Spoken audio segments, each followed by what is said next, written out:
Check out something a little different today. This is the Coopertown Barrel Festival.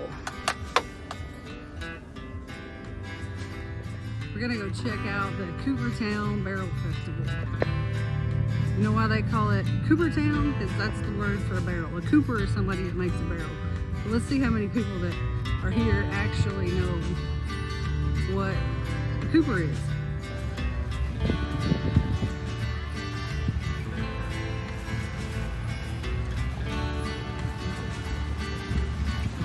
Walking around checking out all the vendors, and one of the things that seems ironic is this is a barrel festival dedicated to those people who used to make whiskey, and it's dry, not a drop of alcohol. It's in the school parking lot, and it's about 900 degrees, black pavement, not a shade tree for 152 miles.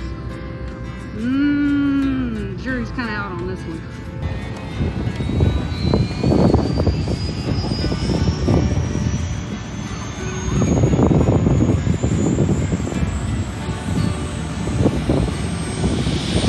Folks at one of the church tents if they could tell me what a cooper is, and they've directed me to the Historical Society. So can you tell me what a cooper is? Very simply, a cooper is someone who makes barrels. What would you use a barrel for? Lots of things. Probably most of them around here was used to put whiskey in. Right, is there any whiskey here? Not that I've seen today. Not today. You start. All right, Coopertown was originally Nave's Crossroads. What was it called? Nave's Crossroads. Nave's Crossroads. Yes. And it was actually right down here, well, past the school. That's first crossroads used to come in there.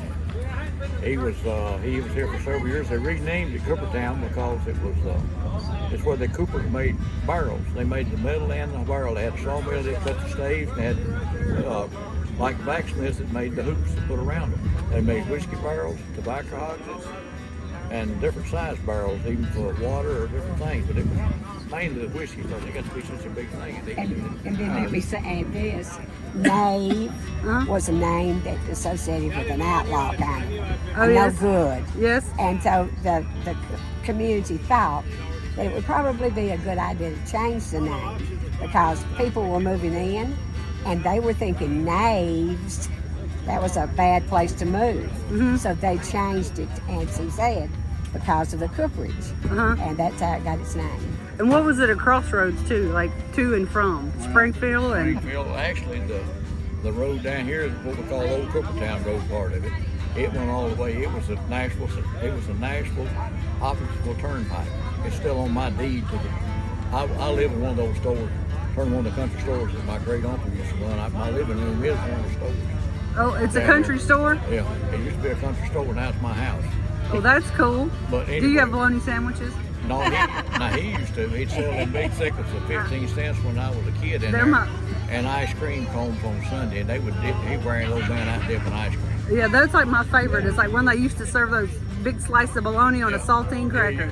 15 cents, you get all the bologna and stuff you could eat on. And now you couldn't buy it for $10. No, now the stuff they have at the grocery store is like thinly sliced. I'm like, who ever heard of thinly sliced bologna? Yeah, and then like I said, they went on, and of course the tobacco was big here too. They hogs this tobacco in one barn together. They done that for some years. What does that mean when you hogs tobacco? Put tobacco in a big drum or barrel, and then they would ship it out here. Of course, in the later years, in the early 1900s, a lot of this stopped and it started going spring. And also, the whiskey industry was very important during this time, and so barrels and different kinds of barrels were used for the whiskey industry as well.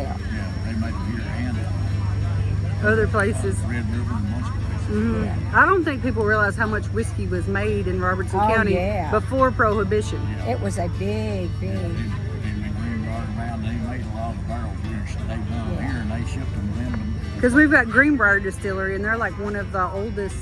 Still, they have one of the original. Like they're a single-digit revenue number, right? Yeah, that's true. That's true. And I mean, it's changed over time. And at one time we had a high school here, which it moved from '64. I used to laugh, tell them when I left here, I went to 10th grade at Coopertown. I said, but it was a high school then, fellas. So let me clarify. But the city of Coopertown. And then they moved it to Springfield. Had several stores. Yeah. and they had wooden sidewalks. Oh wow. So you could walk from one store to the next. I assume without getting your dress muddy. Without being just in a flat out mud hole. Right. Very, very. And mainly I noticed the one down here was mainly from the sandwich store, which I Yeah. forgot who had it before that. Yeah. Which it's gone now. There's a vacant lot there between us. I've got one of the stores and they got the other one still there. We But probably, ours has changed. We just live in it, built around it. we probably need to talk a little bit about the Glovers. And Dr. Dr. Glover Glover. then, he come in here after the Navies, and actually he was a big influence on the Church of Christ, the whole About area. 1857. And he was a doctor. He run the drugstore right there in the building I'm in now. And he also had a house. As a matter of fact, I'm working on a house he did. So how did Coopertown tie into like the Westington plantation? Well, Westington was on down the road from Coopertown. Was there, and I'm not sure if there was a direct, when the stagecoach was going through, if it stopped at Westington or not. Do you know? It run that way, that road. It did run that way. Because That way to go to Clarksville, so they may have made a swing in there some way and picked it up. well, it's like I just try to like tie together, you know, like how Robertson County, you know, like what was the economic? Because we talk a lot about. And Coopertown at the time, like I said, the one I'm in, I've got a warehouse behind it. It's been there for years. They stored feed and seed. Same way with the Chamber store, it's got one. Now, the store down here on the corner is a little newer one. It's gone now. It's burnt and they built a new house back there. There was 3 in Coopertown at one time. The 2 of them done complete general store. They sold, especially the Chamber store, it sold clothes, shoes, you name it, it sold. It even sold dried fish. Before there was a Dollar General, there was an yeah. actual general. Yeah. This was actually a general showing up store. It covered everything. And You you- come up here and that's what people done. That's as far as they went. Some people wouldn't see Springfield somewhere. And you can talk about Once or twice a year, they come here and buy everything and go right back home. you talk about the Cracker Barrel. Well, that comes from these barrels actually had crackers, all kinds of different things that they could store. I guess before they were, where there was an Amazon, there was a Yeah, ship. that's right. There was a ship, and it came in a barrel and not in a cardboard box. Yeah. Almost all of it. It was in some kind of form, and they had about, what did I say, 18 or 20 Coopers at Yeah, one time yeah, here. we've got That's what they did. Got a list of it, yeah. Almost like an industry. Well, I It wasn't mean, in- One industry. it's like so many of the little communities had little niches, you know, That's like right. that they were And, known for. And they had tobacco and they had whiskey with them 2 more, but this was another thing that worked with it. And the guys, they had something to do with all 3, so it kind of worked together. I know that's like the thing when they talk about history or whatever. They sometimes want to talk about the teachers and the Sunday school, you know, like. But really and truly, Robertson County was founded on tobacco and whiskey and maybe a few outlaws. Well, I always show my class when we're talking about it. Now, I'm telling you all this because this is something you need to know. Robertson County became wealthy due to the whiskey industry. When the whiskey industry dried up, so to speak, then you have the tobacco. And I said, now, those are 2 bad habits. And I said, but that's how Coopertown and Robertson County made their living. But if you think about like agricultural products, it's like if you eat too much sugar, you get diabetes. It's like if you eat too much caffeine or Coca-Cola, it's like plants in general can have a negative effect. That's and it's right. not the plants, it's the overconsumption. That's right. And That's what me. huh? That's what happened to me. I'm diabetic. No, Yeah, I mean it's like it's genetics. It's not necessarily the plants, and it's the when you eat too much or you take too much. Yes. Because they all have like a historical reason. It's like, why did people even start drinking whiskey and alcohol to begin with? Yes. It's because the water was That's bad. right, exactly. You couldn't depend on the water. And you know what? You brought up another thing that we've talked about before, talking about eating and that becoming a big thing. You know, so many of the churches would have these dinners after church, and that was a big community thing, and everybody would come. And I'm sure that there was plenty of food and plenty to eat. You know, and that's another thing. I think around here nobody ever went hungry. Not unless they chose to go hungry. Well, people shared, and Yes. we were pretty self-sufficient at that Yes, time. yes. It's like people canned and had gardens and did all the Right. things. It's like that they needed to have. Yes, that's true. I did another one of these on tobacco, because for a while I was doing farm tours, and it's like when tobacco was, in the 20s and before Prohibition, people had an acre or two of tobacco. If you had more than 5 acres of tobacco, you had a lot. That's right. You didn't have all the help or the And equipment. and you relied on your neighbors. Yes. Like if it was your turn to cut tobacco, we all Right. came and helped That's you, right. and then there was a sense of community that I think people move here Mm-hmm. for that idea of community. But it's really kind of a thing of the past, because unless you have a festival like this, like where, right. or you have kids in school, where do people gather to just acknowledge their neighbors? My family used to swap, because I was on all around here, most of it was family. And we swapped. So we was raised tobacco crops. We raised tobacco and worked tobacco. And the brothers go out and do too now. But you had to. Yeah. It's just one of them deals, and it's just a whole different ball game. It changed. I think it really changed long started in the 60s. Recently got more. It stayed in the 80s, 70s. When people could get on 49 and drive to Springfield, they kind of decided to ignore Coopertown, because they could go to Springfield and get a lot more. Now they would stop for the stores here, maybe for milk or bread, but the big items. Yes, maybe something. But that's kind of what happened to Springfield when Rivergate got to be a thing. Exactly. It's a Same kind of progression. thing, yeah. But now people are coming back to the country. That's Yeah, right. now they're looking for the small, quick stores and That's stuff, right. and they've talked about stuff out here. They just got to get it off the ground. Well- Pleasantview is really doing it now, and we're sitting on the edge of it. Got some. Well, like so many people are moving here from other places for this like utopian idea of what it means to belong. I mean, it really is. It's like to know your neighbors and to speak and to not be afraid of your neighbors. Maybe not all of them anyway. Yeah. You're right. Well, And- what used to help me was, like I said, I was getting just about all of them out here back in, like I said, in the 30s and 40s.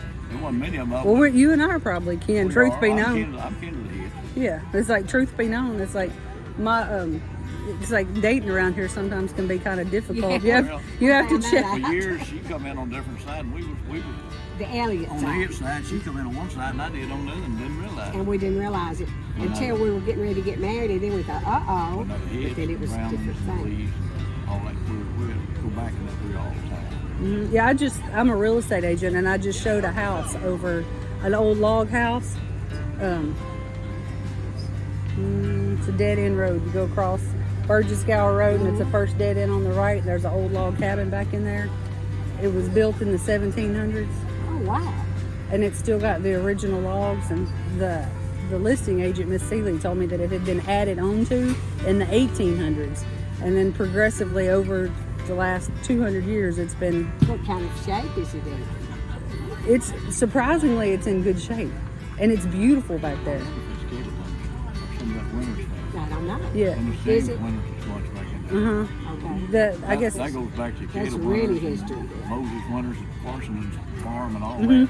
And I'm kin to the Billy Winters, and that was somewhere out. Isn't it Jimmy Winters Road or something like that? James Winters. James, yeah. Yeah. And it's at the back of that Way road. back, I'm kin to them too, through my granddaddy Brian at Foster. I mean, it's a really pretty place. I go back to the Steve and all throughout Steve. Yeah. And I think we probably all went back there somewhere. I don't know. I knew Charlie and Billy and all that. Well, see, Raymond passed away before I was born. And And like I said, I lived up there on 257. I lived in here all my life, so I was born in St. Springs. But which is part of Coopertown. Everything's part of Coopertown now. That's another thing they done in Coopertown. They took in about 5 communities when they done this 5 Huge. square miles. They took it on Coopertown. They got about 6 more communities with it. So it's growing some. They're trying to develop more with Pleasantview in than they are in here right now. well, it's closer to the freeway. They've kept more of the bedroom so far, but they're talking about town centers and all kinds of stuff. Yeah. Well, I mean, it's like think about if you're going to have a community, you can't just have houses because No. there's no tax base if you just have houses. And people that houses want trash service and sidewalks and all the things, and That's you what got I told to. them anytime you're going to build, they're talking about towns and hospitals, you got a lot to think about. Sewer, water, trash. Paying taxes. Oh yeah, well everybody gets paid their taxes. They don't think they Or have nothing. you're in the city. Was there anything I ought to know about Coopertown that I don't have sense enough to ask? Well, right offhand, can you think of anything? Well, no, it's grown to the point you don't know everybody like I used to. I used to tell you every house and who lived where here, but I can't now. One of my next door neighbors, I can barely remember who they are. And can you tell me your name? Richard Lee. Richard Lee. Joanne Lee. And you guys know each other? Yeah, a little bit. Okay. 52 years. 52 years, that's impressive. It is. You're right. Yeah, most people around here probably, if I said Richard, I said Dickie's what I've always wanted. That's when I graduated school and all. When I went in the military is when they made me use my full name. It's like not your nickname. Everybody's got a nickname. Yeah. All right. I'm officially hot and thirsty, and that concludes our little tour of the Coopertown Barrel Festival. If you're interested in Coopertown or anything else in Robertson County, Middle Tennessee, my name's Jennifer Davis, and I'm a realtor with eXp Realty.